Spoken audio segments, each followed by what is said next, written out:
In this video, we will show you how to replace your transmission pan and filter kit on this Dodge Ram 1500. This will be mounted under your vehicle. Let's get into it.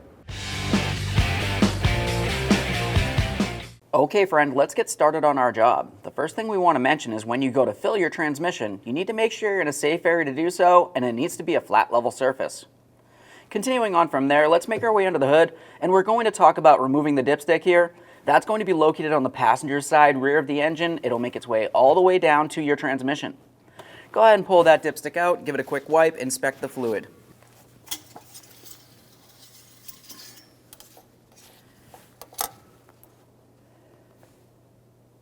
Now, if you were looking at that dipstick at the very end there, we can see the condition of the fluid we have. Typically, if you see any type of metal debris in there, that means the transmission's no good and you definitely don't want to continue on with the service. Other than that, we'll just go ahead and wipe this down and set it aside.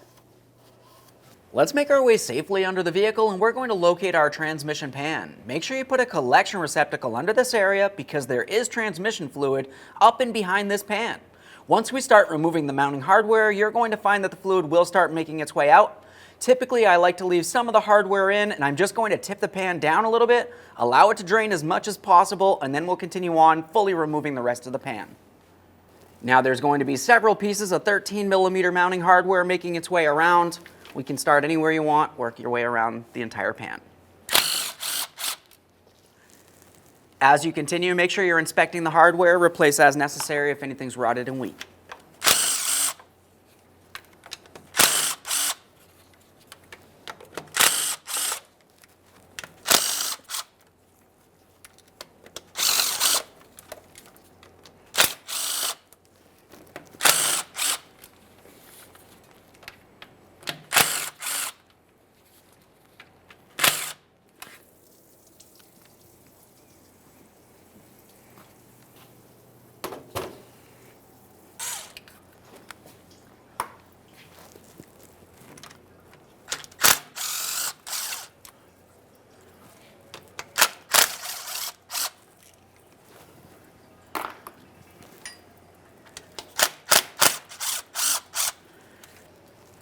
As you remove your final mounting bolts, make sure you're holding onto that pan so it does not fall down and potentially hurt you or make a big mess.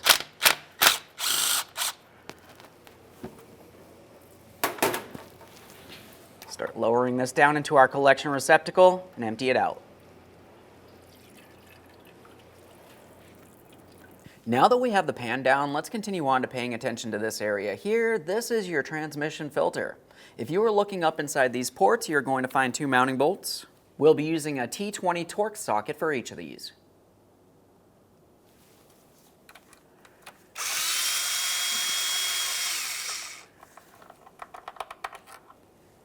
Close inspection of those bolts as we continue on.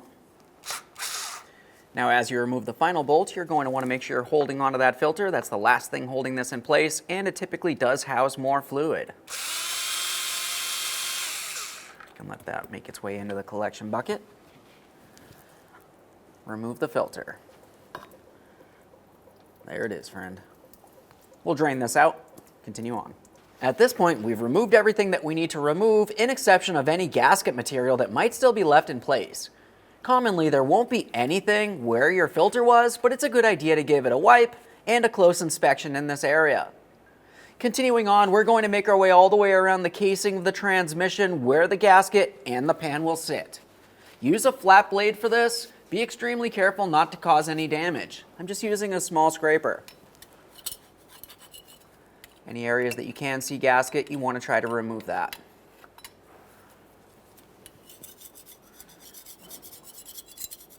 Let's get this transmission filter in place. We have our two mounting bolts. Those are going to go through the ports and then directly up into the transmission. When this does go up, you want to make sure that you have your sealing ring on the filter aligned with this area right here. It's extremely important it's seated properly.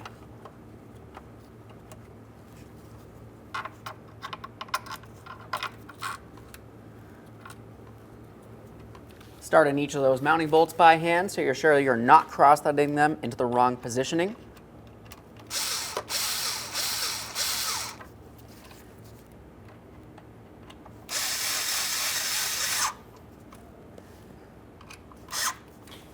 The torque for each of these is 35 inch-pounds, not foot-pounds, inch-pounds.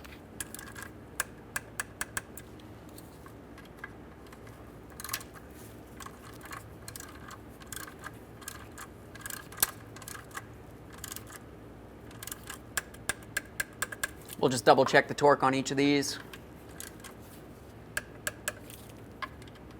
You don't want your filter being loose. Double check, make sure it's secured in place.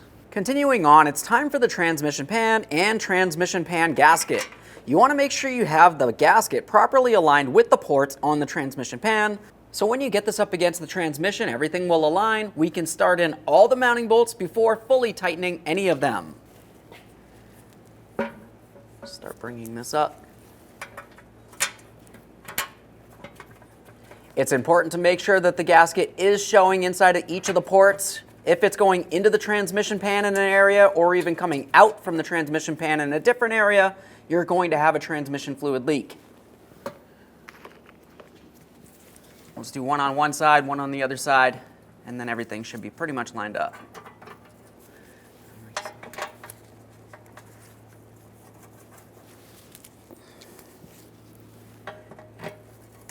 I have them all started in. Now we're going to lightly bottom them out. The torque for all of these is 150 inch-pounds. Once again, not foot-pounds, inch-pounds.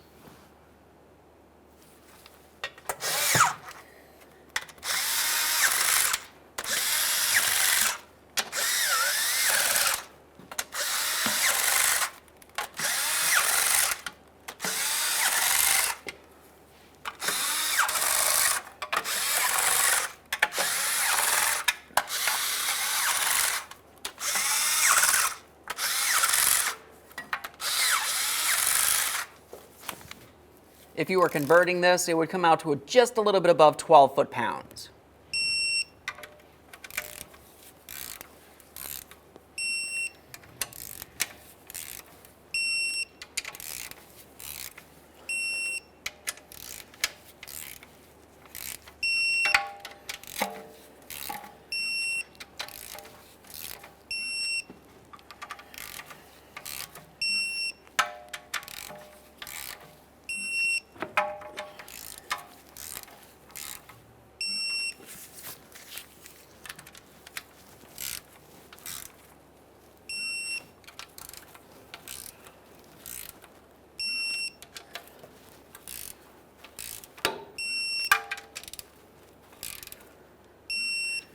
After making your way around one time, go ahead and make your way around a second time to make sure that everything's completely seated. You should never see any of the gasket squishing down and protruding out from this area. Perfect. Now we're going to torque the drain plug to 25 foot-pounds. At this point, you want to go ahead and clean up any mess that you might have in this area, especially around where that transmission pan gasket is. That way there, once everything's together and we run the vehicle, we can double check to make sure we have no leaks from this area. After completing that, we're making our way back up into the engine compartment. At that transmission dipstick tube is where we're going to add fluid. It's a good idea to use a funnel in this area. We'll go ahead and place that right in there.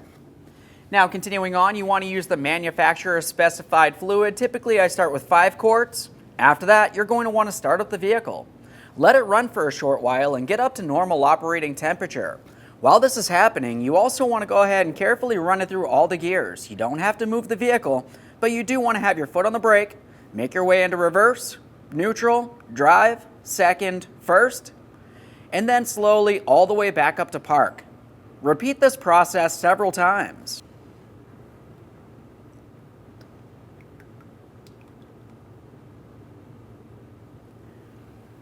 You want to do this slowly. Commonly when the fluid's making its way down, air will be making its way up, and it could burp out some fluid and make a mess. I've added my initial 5 quarts of transmission fluid here. We'll remove the funnel, reinstall the dipstick, and start the vehicle.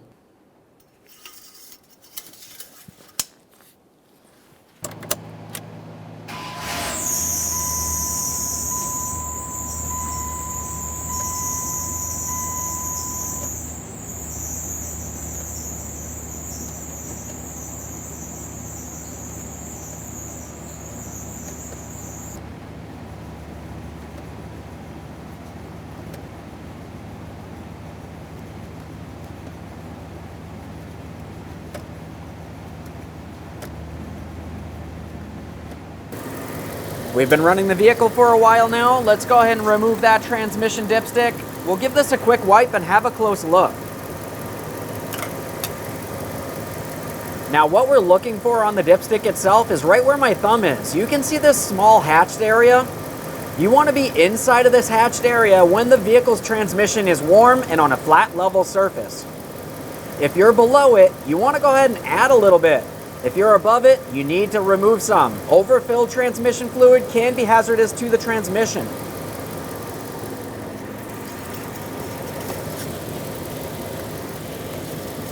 Let's pull this out of here and have a close look. Now I can see my hatched area, and I can see the fluid is all the way up at the top, just below the line there. That's exactly where we want to be. At that point, I do not need to add any more, and I definitely don't have to remove any. We should be good to go. Let's go ahead and reinstall the dipstick. Okay, friend, we finished our installation. We've run the vehicle, we've topped off the fluid, and it's up to par. The next thing you want to do is go ahead and make your way underneath the vehicle, and we're going to look all the way around the transmission pan and confirm there's no leak. After that, you can make your way out from under the vehicle and take it for a road test. Thanks for watching.